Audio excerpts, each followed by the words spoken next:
Welcome to the Biotech Startups podcast by Exceeder. Join us as we speak with first-time founders, serial entrepreneurs, and experienced investors about the challenges and triumphs of running a biotech startup, from pre-seed to IPO, with your host, John Chi.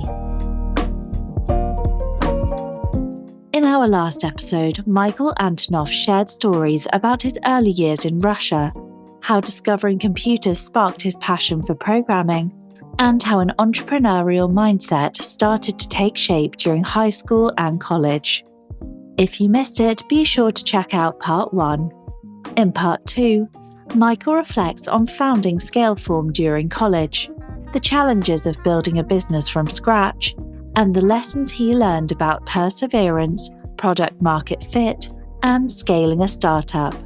He also talks about the decision to sell Scaleform to Autodesk, what it was like transitioning into a large corporate environment, and how that experience ultimately set the stage for his next chapter. First of all, it was moving across the country. So the concept was in a place called Aliso Viejo. I think many people may not have heard about it. It's kind of Orange County, but further down under. Along the coast of California. So we lived in Orange County. So I kind of moved and literally crashed at Brendan's apartment for first months. And then I was like, okay, I'm going to figure out where it is. But honestly, I moved there in, I think it was May. And I joined, and as much as he sold me on this job, I started working with their code. I realized I didn't really need kind of that type of senior architect because they had their own CTO and the ways they were doing it. They could benefit from it, but it wasn't quite as necessary. And I needed to kind of learn and get my bearings in the new organization. So I ended up learning code base, writing docs and such. But in the end of the day, the Oculus thing happened. So it turned out that I only worked for a company which I moved to across the country for all of 75 days. How was moving to the West Coast, just like personally for you? Like, you're like, I like the area, but I don't know if I'm going to stick around here the whole time. Like the job itself. Orange County, it's pretty, it got oceans and views and nature. There's actually really not much of anything else to do there as a young person. Yeah, at least it's warm. Yeah. Yeah, so Washington, D.C. suburb is much more exciting socially. Yeah. So that's a minus. Tech and new environment is interesting. So I just went with it, But then, the whole Palmer Luckey VR thing happened, and it was like nothing else. And honestly, I didn't have much time for anything besides work over the next couple of years. So talk a little bit about the, meeting your co. Obviously, we know, Brandon, meeting Palmer. How did the Oculus, what was the driving force of founding Oculus, and how did it all come to be after obviously you just made the move? How did the Oculus, what is the Oculus origin story? It really kind of came out of nowhere. I didn't plan to start a company or anything, but I think Brandon, he was for a year in Gaikai as an executive, and some of it worked well, some of it there were some internal tensions. So he probably wanted to do something different than what it is. For me, I just learned about it from a phone call, because what happened was one of Brandon's buddies called him, and he said, "Oh, have you heard about this VR thing that is in the news?" And Brandon was skeptical, was like, well, I'll check it out. And turned out people were writing about this VR headset in the news. And it happened around the E3. And presumably there was this young guy called Palmer Luckey who made a headset. And it was promoted by John Carmack, who was a very well-recognized industry veteran. And it was an incredible thing. So Brandon went and looked at it, and there was all these online things that he decided to reach out to Palmer, who conveniently was living in, Long Beach, which is, half an hour to an hour away in California. So he reached out to me and said, well, there's a young guy called Palmer, and he has this VR thing, and we should go meet him, and we should do this. And we should try to figure out, he wants to do a Kickstarter, maybe we'll do something together. I think we should start a company. So I was like, okay, Brandon, what is this? Like random thing. I'll go to,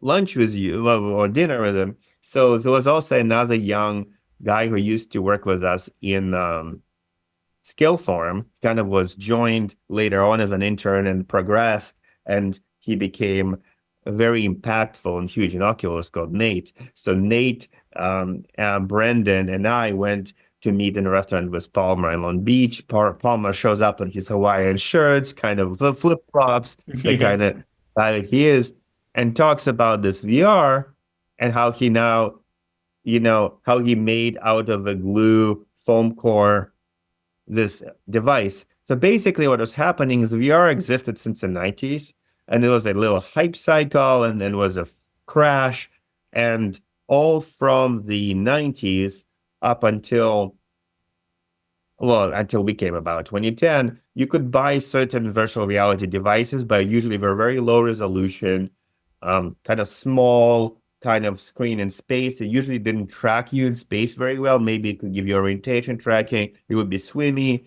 So it was very subpar, not great experience. And Palmer figured out that you can take literally a few dollar magnifying glasses, put in front of the cell phone screen, and with a bot, you actually can get a VR experience, which is like 90 field of view. So you actually covers a big part of your view. And now you can have these MEMS sensors, or gyroscopes and so on, which they put in phones. So it's really the cell phone revolution which made VR possible in a cost-effective way, which just happened. So by combining this, you can make a device for a few $100s, which you can actually have a much more compelling experience. Now, it was low resolution.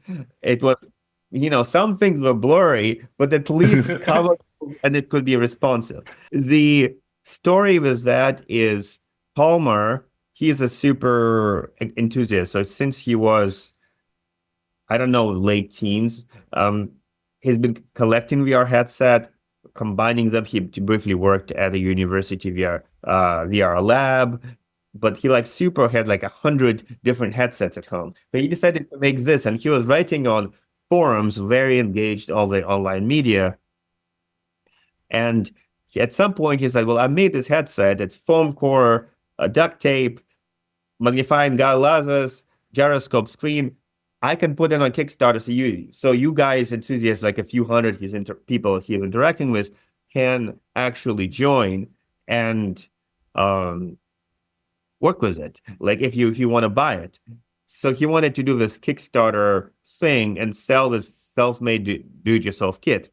And John Carmack, who is a creative Doom legendary VR person, a legendary 3D graphics person, was in a break between his games, wanted to explore, well, where did VR do a passion project for a month between his kind of game jobs, essentially. What can they do? And he bought a few devices and was like, there's this young guy. Why don't I try to buy his device? So John Carmack calls up writes to Palmer, I'd like to buy your device, or if you can send me the parts. And Palmer figured out this is John Carmack. This is John Carmack. He was like, okay, so it's sort of like if Jesus comes to you and says, can you sell me your clothes? You don't sell it to them, you take them off and hand them over. Give it to them. So he hands over, sends the device to John Carmack, and then John puts it and hooks it up and connects and writes the software for the gyroscope, and ultimately this gets picked. And he asked Palmer, can I show it to a few people? And it's free behind closed doors. Palmer sure. You have people, by the way, will probably think I made it, but I'll tell them it's yours. Yeah. So that's how the news comes out suddenly that John Carmack's duct tape prototype VR is the best thing of everything at E3, which was what was the news for that year. That's the news that Brandon picked up, which caused us to go and meet Palmer. That's so crazy.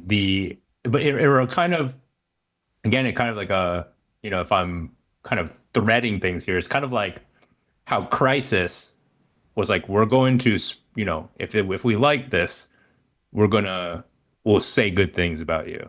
And in a similar fashion, John Carmack was like, can I have one? And can I talk to people? And then boom, just like game changing, like how he can like just like it for overnight can just like raise so much awareness and just like really start like basically kickstart the market. And so you go and meet Palmer. You're like, let's start a company. Let's like, it sounds like this was just a device, and then now you're like, let's actually create a real thing around this. Where we need to make games ecosystems, because really it was a very particular device with a very particular tracker, hard coded to John's piece of software, which we didn't even have the source code to. Yeah. Right. What happened then was we met Palmer, and I actually haven't seen the demo yet, but ultimately we had discussed it. By now, Palmer had a job from Sony to move to Japan and make like over 100K for 19-year-old. And Brennan had convinced him, like, you know what, we can start a company instead. I can pay you. I think he wrote the Palmer a check right there. Like, you don't need to, go and work for somebody else. Yeah. And in the end, I only got to see the device in demo like a week and a half later. I think it was like literally 4th of July weekend. Wow. Like the day that had fireworks. So we were like, I first saw it and I looked around. It was very compelling because you could actually see like you're someplace else. You couldn't move forward and back, but it was very encompassing. So I was very convinced we should do this. And then Palmer wanted to do this Kickstarter. I didn't know much about Kickstarter then, but essentially it's crowdsourcing platform. I think, you listeners might know about it. It's much bigger now. And I was skeptical, and we decided to put it to the test. There's a few things where like Brendan and the team decided to go out a bit more than I probably would have imagined. Like we had got a young video crew to actually make a good Kickstarter video, and we recorded it. We found a person called Jack McCauley, who became another co-founder, who could actually manufacture things in China, because you want to have good relationships if you're going to make devices. So we filmed this thing at his studio. We wanted to put the Kickstarter, and the question was, what's the minimum? Because the way the Kickstarter works is if you don't hit your minimum, you don't get anything. But if you hit your minimum, then you get the money, and now you have to ship whatever it is you're promising. In our case, it was mostly headsets. And then we went around and we met, because Palmer had a couple connections with John Carmack, and we had a lot of connections with game industry, because in our Scaleform days, we worked with Unity game engine with our UI. We worked with Unreal Engine. So we knew all those guys. So we went and showed them, like, here's what we want to build, say a good thing. So we recorded the videos about these things, which all got into the Kickstarter video. So I really knew nothing about the power of like social media or the video. So I was like, okay, we're setting a minimum of 250K. Seems like a lot. I don't know why suddenly a lot of people would want to buy like so much in a month, but okay, you guys decide. I thought it was high. And then, of course, I think Brandon and Nate knew more about it, because Nate had a marketing background from his family. So he was the one who wrote a lot of content for the, like, how to position it. And he talked to a few reporters and then get engaged with Reddit. And essentially we launch this Kickstarter, and it gets picked up by Reddit. And now reflecting it, because there was a mention of John Carmack there was like Michael Abrecht, who's a game legend, there's Unity and Unreal people in the same video. It sort of makes sense why if you get all those people in one video, it probably would be interesting to gamers. So this thing gets picked up, and just the numbers just going up. So we sell first hour, like $200,000 of these things. They're selling $1 million worth of these headsets, which we haven't made in the first day. And I Oh, think it closes to like 2.5 million in a month. And we're literally still like first day of the launch, we were still working in Gaikai. And I think we quit like 2 or 3 days later because we didn't expect this to be a thing. yeah. So like we thought that something might happen, but we didn't know. So suddenly we had a company in our hands and we had to ship like several thousand units like 9 months from now of a device we didn't have and software we didn't have. So basically, the right away started working on the software for tracking and the graphics and putting together a team, and we dove right in. That's amazing. And when you guys were just first starting in price, what was the price per unit? Like when on the Kickstarter at that time? Plus $300. It was quite Okay, so that's a accessible. lot. Yeah, that's a lot of units. Like that's a lot of units, and like at scale too. So like, okay, you now have 7,000 or something like that, I think. you have a crap ton of orders now, and that you need to fulfill. Talk a little bit about that, all right, it's time to get to work. Like, you obviously had to like you get this thing polished and deliverable. So, a little bit about that experience. Well, there's really two parts we promised to ship. One is the device, which was a lot of manufacturing. So the co-founder, Jack, who had a connection with a Chinese manufacturer, Beret, who was willing to take this is actually a very small order. Thing about Chinese manufacturers, they don't want to make 7,000 of anything or 20,000. They 200,000 or 7 million, sure, you'll have a lot of manufacturers.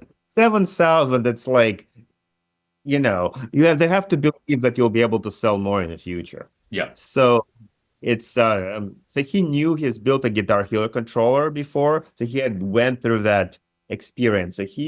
And we had another co-founder, Nirav, was from Apple, who knew IMUs, the trackers for positional tracking and orientation. He worked on electronics. So those guys were working on electronics and manufacturing. And for me, it was the SDK and the team. So we wanted to make sure we can actually look around in space and draw that in the world and actually give programming interface, software development kit, SDK to people.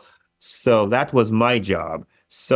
And we didn't have any of the John Carmack's code, and I've never worked with gyroscopes and IMUs in the beginning, in that point. So basically, I just had to go and figure out our first 3 to 4 months how to even get orientation tracker to work, which I think took like 2.5 months, which was probably, a month and a half longer than we all hoped. Yeah. But we did it better than the original. And then integrate the stereo rendering, because in VR you have to display for each eye separately, and you integrate it with games. So by that point, we started pulling in people. We got 2 or 3 people from Scaleform, our previous company. So we just made them offers, and so we knew the team. So we were kind of in the right place in the right time from a perspective of we've worked with these game engines. We've done this in the user interface format. Now we're just transforming the world to do this VR thing, but it is the same tech stack. So I basically put together the team to do graphics and to set up that tracking. And that was a major deliverable. So basically just worked nonstop around the clock to make demos. And the team also like partnered with other people. So it was created this self-reinforcing media / deliverable work hard thing. So, and a lot of excitement. It's kind of like building the plane as you're trying to fly it. You're just like, all right, let's go, go, go, go, go. And so you eventually fulfill, you have a bunch of orders. You got into a place where it's like, okay, we can actually ship these things and have it actually getting into people's hands. Like, were you guys just crowdfunded, or did you guys decide to go like to start scaling this thing above and beyond that with like, I guess, institutional capital? Like, where were you guys like heading once you fulfilled that first order? The thing about Kickstarter is if you're making hardware, you usually cannot fund it with just the money you make from Kickstarter, because what happens is the cost of what it costs to ship you is usually very close to what it costs you to build it. So if you ship it, then you don't have any money to operate to actually develop it. or if you develop and operate it, you'll have no capital to actually ship it. Yeah. So you have to have other money. And if you try to price it, whatever it is you're selling at the price which takes care of both, it'll probably be too expensive and you won't get any users. That's sort of the hardware Got it. triangle of Yeah. matter in Kickstarter. So if you're going to do hardware, you have to have external capital in addition to it. In our case, we were very lucky that because of Scaleform, we're able to just fund ourselves. So Brandon and I and a couple of early Scaleform investors did an internal seed round, which was basically match Kickstarter, another $2.5 million. So that gave us roadway to operate for next 6 months or whatever, 9 months or a year. So we just sent self-funding, and then we got external investors for a round of around 16 million, just around the time we were shipping the Kickstarter, the units 9 months later. So and that kind of enabled to us to grow. I love what you kind of talked about, like the holy trinity for hardware on Kickstarter. It's like The set of rules. Yeah, no.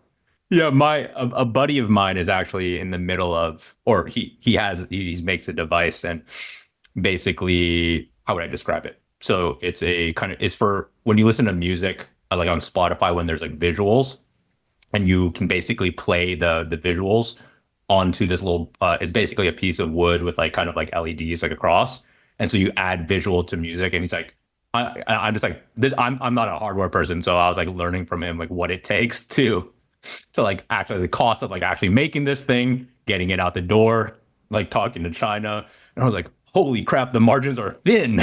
Like they're super thin. That is true. Yeah, I was like, and he's like, yeah, like he's like, I build these by hand. Like I can't afford to, I'm just building this by hand in my home.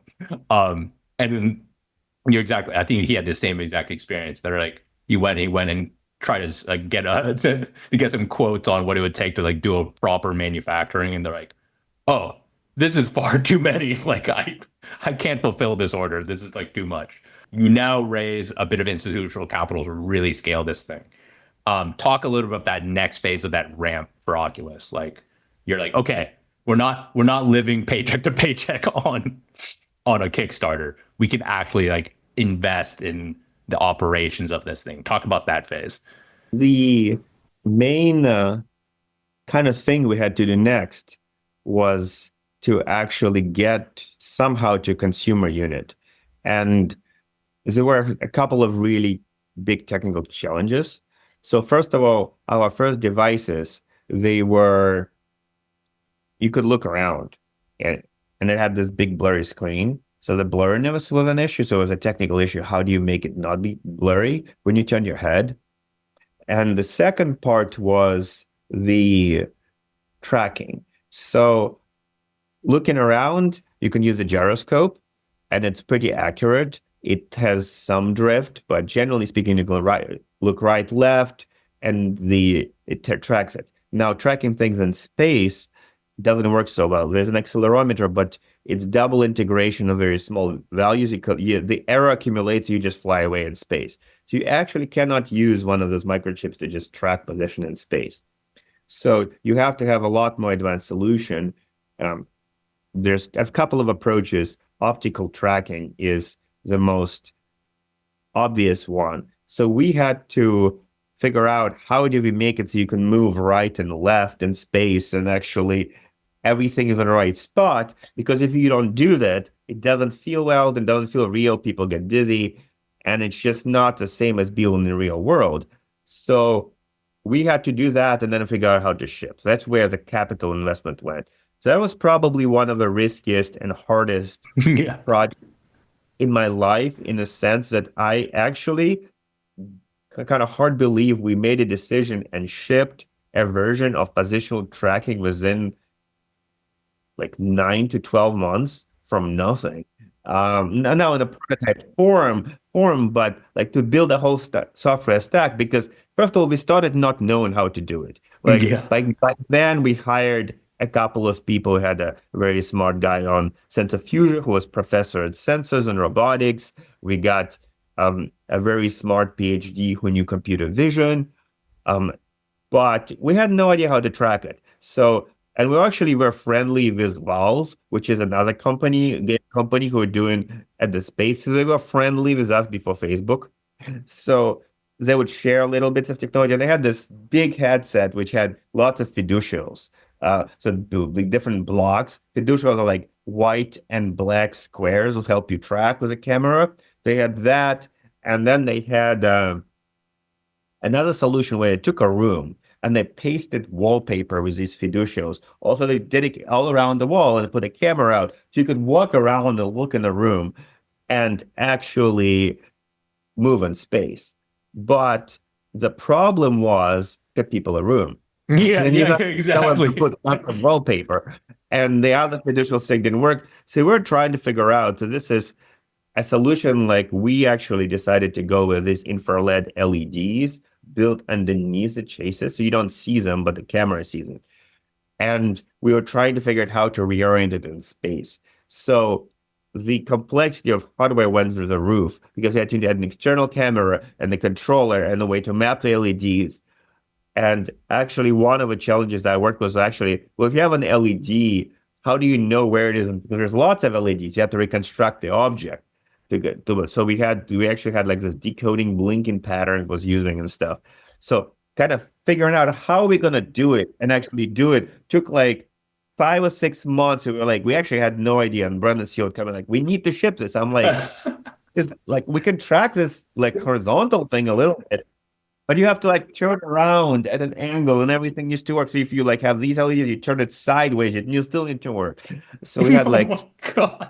So at the end of the day, it actually made it work. We had the LEDs and the headset with tracking and computer vision to track them all in space and integrate, and it was working. We had the first demo, I think it was called the Crystal Cove prototype. And literally there was this one young guy who was wiring each LED to the board in this device, which we showed to reporters.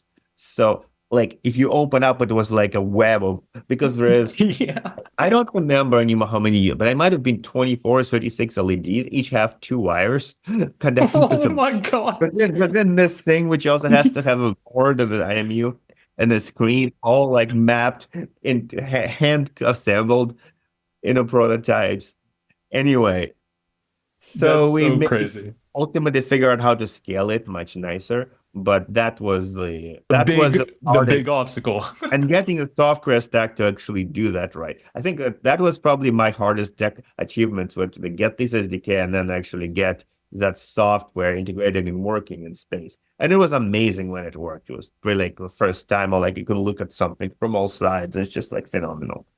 That's so cool. And you mentioned like working with Valve on this. Was this kind of like, was it just like, were you guys collaborating on this, or like just shooting out, trading notes, figuring out like, what are you guys doing? Here's what we're doing. Like some brainstorm session. Like, what was that relationship? They had like a much better funded lab, and they started on this VR thing like a couple years before. And so they're further along, but they didn't plan to have a commercial device. So when Palmer and this Kickstarter came out, it was suddenly something they could see that their users could use it. So they could see benefits from it. Yeah. So they actually shared a bit of technology with us just on like ideas around electronics. Like they had this flashing the screen approach, which prevented blurriness. And so we kind of replicated that. And then they were sharing the positional software stuff, ideas, but there was a discussion, do we use our tech or their tech? And they wanted some licensing terms which were not, it started to get into that, like, what do we get from them? So we never ended up getting any software from them. And also our team was strong. We had our own simple solution we understood. And then they had theirs, we saw it as more complicated. And we had which, our team wanted to do our own thing. But there's like the saying, it's like build or buy almost. And you guys are like, we're just going to build this. We were going to build it. There were moments when Brandon, the CEO, wanted to get Valves because he was very impressed with their team. And it was actually caused a lot of pain internal. We always had to go competing with them, and we were much behind, but then we caught up, and our solution was more elegant for the time being, in terms of compared to what they were suggesting. So we ended up building our own whole thing and showing it. And then that's when the Facebook conversation also started, because we got another round of funding, kind of, because what the big thing is, we were now ready to ship the big device. Now it was going to be more expensive because of the cameras, and we needed to build it up for manufacturing. We couldn't just sell a few thousand units. We needed to sell a lot, so you need to have inventory. So capital requirements increase, and then you needed to have money to build games, because if you don't have games, you have to build the ecosystem. So there's like this huge amount of capital which we kind of need to launch something for it to be more than just a very niche device. So that's where more capital came in. When you guys were first talking with Valve, was the thought that like the Oculus would be able to hook up to like Steam, and like games on the developers on Steam can just like basically use the Oculus and obviously all the SDKs that you're creating? Was that kind of in your head? That will be the idea once it actually works. Yeah.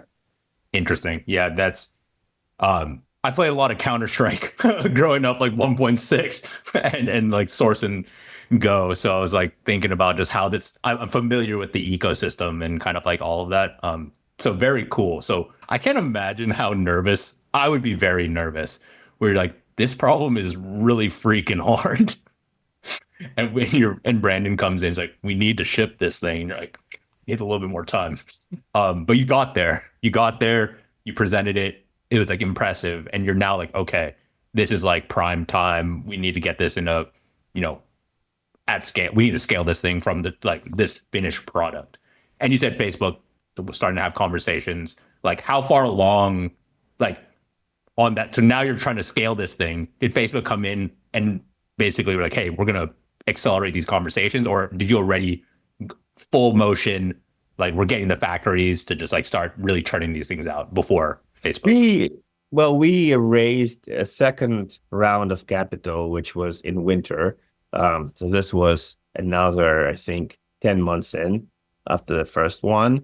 And this was 75 million, which would have been enough to get a good amount of inventory and manufacturing, but not everything we needed.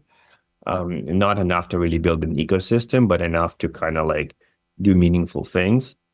And that was from Andreessen Horowitz. And what happened is Andreessen then connected Mark Zuckerberg to Brendan. And there was this moment where Mark Zuckerberg came into our office and wanted to see a demo.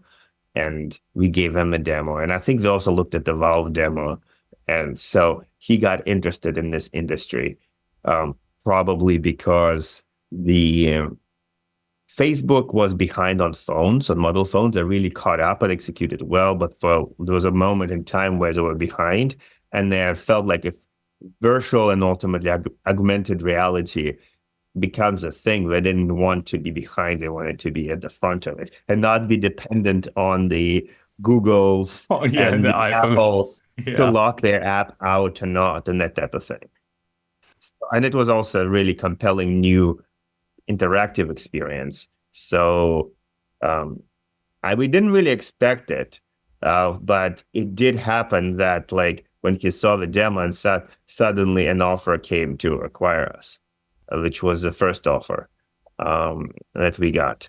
Interesting. Basically like literally a month after the fundraise and as our positional tracking tech was starting to work. Cool. And so this is your now second rodeo of an acquisition.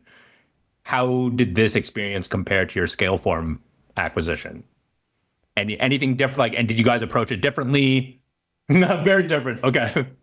Well, first of all, I didn't want to sell. We were just only months, we are under 2 years in. This is like a year and a half. And I thought that like my personal perspective, like we should, before we consider any kind of acquisition, I wanted to ship consumer units and actually try it on our own. That was, and I think the rest of the team were like trying to figure out like, it's so expensive to build everything we want to build. But I think the first offer came in and it was a very compelling offer, but we decided to not take it. This was an offer for $1 billion, which is in some sense insane for a company started just a year and a half ago. And we had this conversation I was a strict no, but like I couldn't vote, but other people were not certain. In the end, we decided not to take the offer. So that was the first round, and that kind of paused everything for a bit. And then 2 months later, an offer double the size came in, and I think that's point the team really felt like it's too much to say no to. Yeah, totally. Thanks for listening to this episode of the Biotech Startups podcast with Michael Antonov. Join us for part 3, where Michael shares the origin story of Oculus, how a chance meeting with Palmer Luckey led to the co-founding of the company, how their Kickstarter campaign took off, and the challenges of rapidly scaling a hardware startup. He also reflects on building the first VR development kits, navigating early-stage fundraising, and why the team's game industry roots gave Oculus an unexpected advantage. If you enjoyed this episode, subscribe, leave a review, and share it with a friend. See you next time. The Biotech Startups podcast is produced by Exceeder. Don't want to miss an episode? Search for the Biotech Startups podcast wherever you get your podcasts and click subscribe. Exceeder provides research labs with equipment leases on founder-friendly terms to support paths to exceptional outcomes. To learn more, visit our website www.exceeder.com. On behalf of the team here at Exceeder, thanks for listening. The Biotech Startups podcast provides general insights into the life science sector through the experiences of its guests. The use of information on this podcast or materials linked from the podcast is at the user's own risk. The views expressed by the participants are their own and are not the views of Exceeder or sponsors. No reference to any product, service, or company in the podcast is an endorsement by Exceeder or its guests.